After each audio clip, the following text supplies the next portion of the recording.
Hello everyone. In this video, we will discuss about operations that can be done on process. So in process, we can perform two major operations. So one is process creation and the next operation is process termination. So first we will discuss on process creation. So if you are giving any one of the process to CPU for execution, so in the middle of execution, the currently executing process may create one or more other process. So this may happen in many situations. The process that created is said to be the child process, and the process that it is creating is said to be the parent process. Whichever the process that it is creating while execution of this particular process is said to be parent process, and which other process that has been created is said to be child process. So whenever you're creating any process, then the process identifier will be written to the parent process so that it can identify how many number of process has been created and what are all their corresponding process identifier. So process identifier can be given by the operating system, because once you're creating any one of the process, its process identifier must be assigned by the operating system. And how the process can be created in Unix and Linux environment using the fork system call. So we already discussed what is system call. So to each and every operations whatever we are performing with the help of the operating system, we need to use the system call. So in that same way, if you want to create the process, you need to use the system call, which is said to be fork system call. So whenever you are using it, the new process will be created. So the process identifier will be written to its parent process whenever it is creating any of the child process. So it might be a non-zero value, that is some integer value. So we can get the process can be created recursively, which means parent process may create the child process, and in turn the child process also create many other process. So it forms a tree structure. So first we can create some of the process like init process, and this process may also create many user process like print process or file process or any other user process like login. Not only user process, it will also be create some kernel process, which is nothing but the OS process, so that is also be done in the system.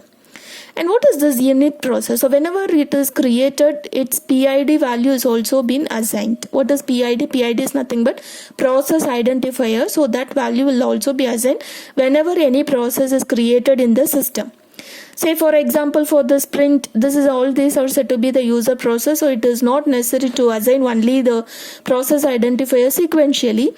So since this init process is said to be the root process, so which is nothing but the startup process or the booting process.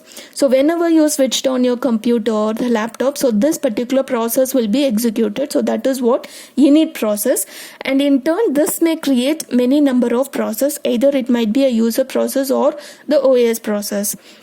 So here for this process identifier, say for example, it will also get the value as 200. So this will also get the value as 804. So but randomly it will be assigned. So I'm not giving the correct values of this process identifier for each and every process. So it might be 101. So like that, some number will be given, some integer value will be returned for each and every process that it has been created in the system.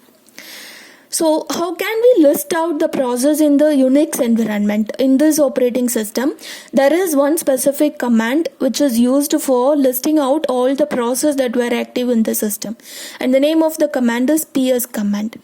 So which is nothing but it will list out all the number of processes that were currently active in the system. So that is what this purpose of this command. So now when we talk about the process, so if it starts its execution, it may require some of the resources. So how the resources will be allocated to the process? Only by the operating system. Suppose if any of the process is creating any other process, then who will allocate the resources for the created process, that is for child process? So the child process can get the resources either by the operating system or by the parent process. So child process can get the resources, either it will be provided by the operating system or it will be given by the parent process itself. Parent process, what it will do, it may partition the resources and it will give it to the child process. Otherwise, it will share the resources with the child process. So this is also two cases. So first way, it will partition the resource. So it will divide the number of resources. Some of the resources will be allocated to the child process. But in some cases, the other way is it will share all the resources that were available to the child process. And the next one, so there are actually two cases how the execution of both the parent process and the child process executed in the system, how the execution takes place. First case is the parent process and child process will execute concurrently. So parent will be executed concurrently with the child process. That is one case. The another case is the parent must wait until the child process will terminate in the system. So it will wait until the execution of the child process. So when it will terminate the system, afterwards it will resume its own process. So this is what another case. So these two cases may happen in the system. So this is what while we are going for execution. And while we are going for the memory allocation for the child process, how it happens in the system. So there are actually again two cases how it is allocating the address space to the child process. So one case is, the first case is child has duplicate copy. So no separate portion of memory or no separate program will be allocated for the child process. So it will have the duplicate copy of the parent process itself. So what happens here? So whatever the task assigned to the child process will be done by the child process itself, which means with the help of the address space that we are allocated already to the parent process. So in that same space, the given task or given program to the child process will be stored in the same space that were already allocated to the parent process. This is what it will use, the duplicate copy of the parent process memory space.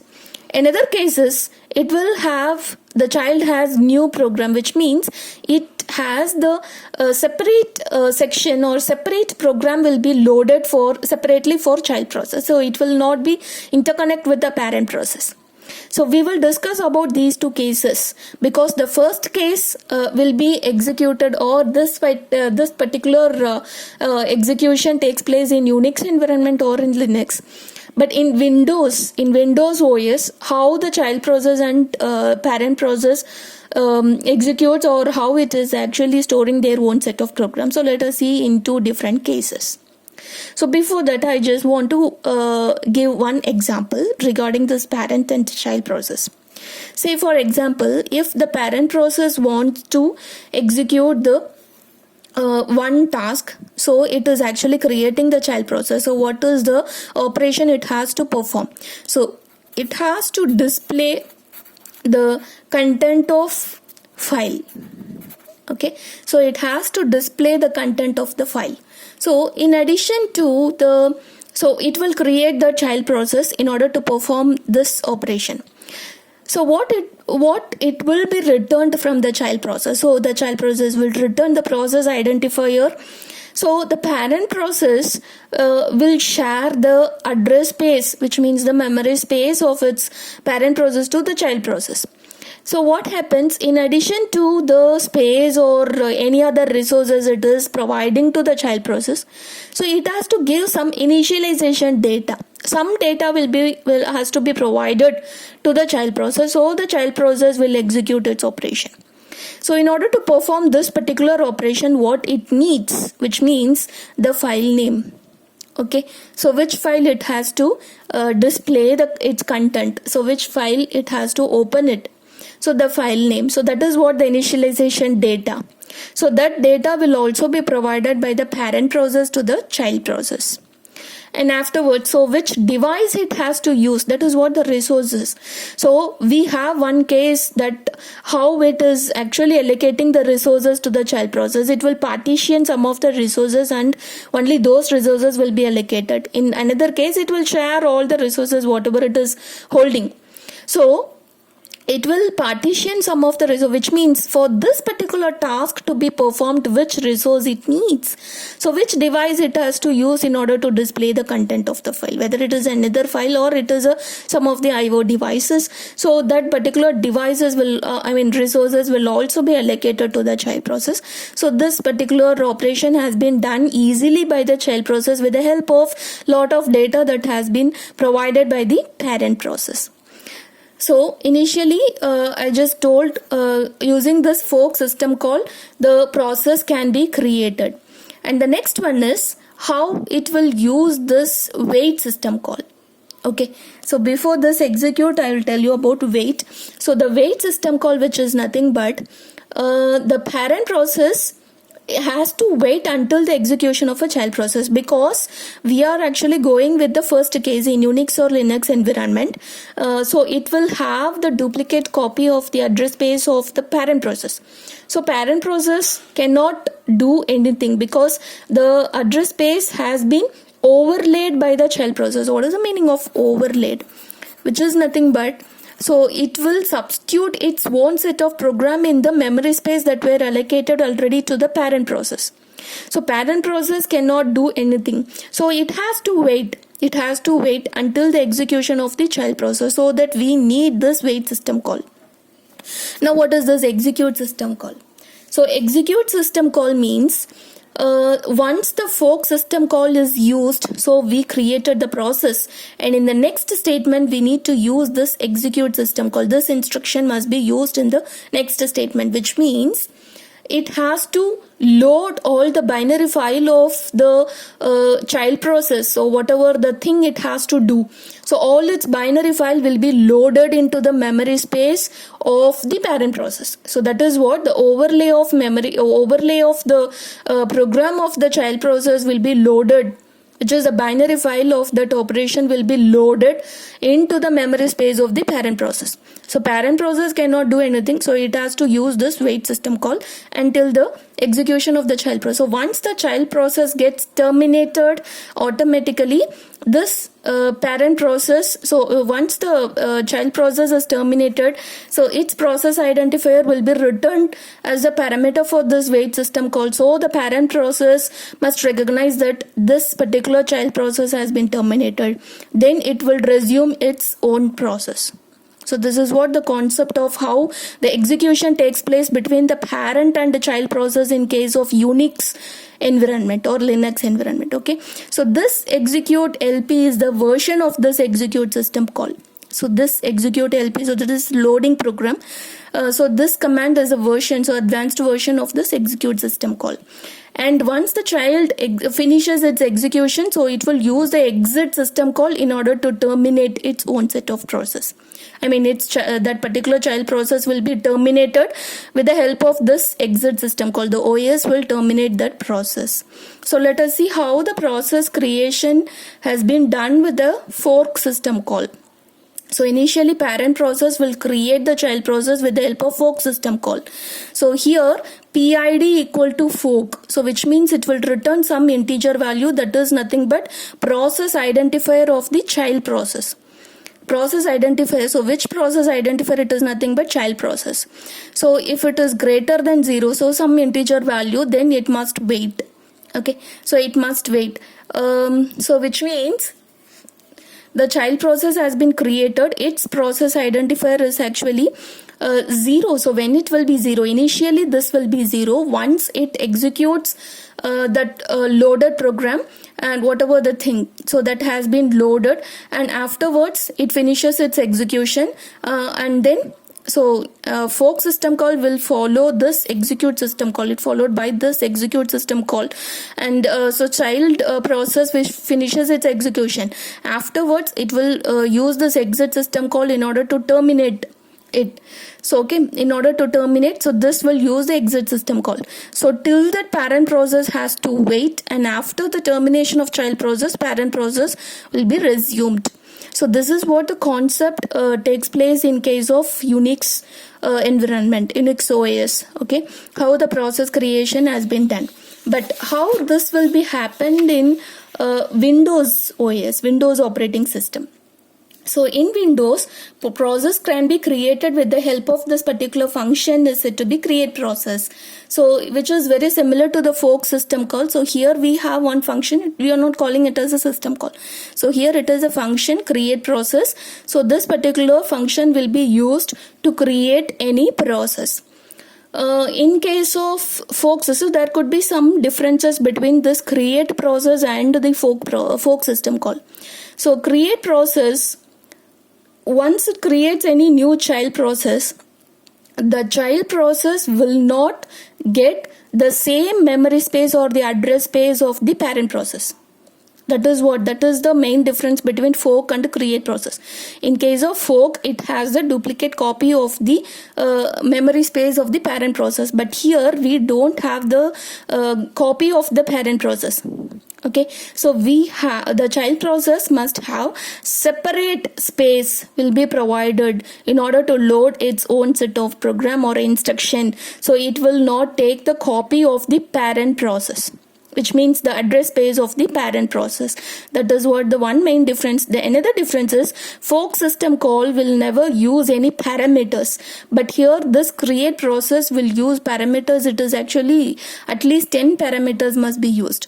So let us see the two major parameters what it is actually using. First one is startup information and the next one is process information. This startup information which is used to provide the properties of the process.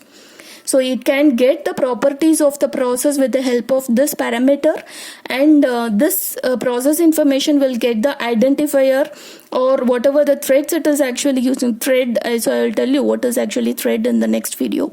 So whatever the thread it is actually using, so those information will be maintained in this parameter, that is process information. And the next one is one function, one specific function could be used which is named as zero memory, which is used to allocate the memory space for these two set of parameters. It has to hold some information about the process, right? So startup information, which is nothing but in order to provide the properties of the process, and this will provide some identifiers and some thread information about the process, right?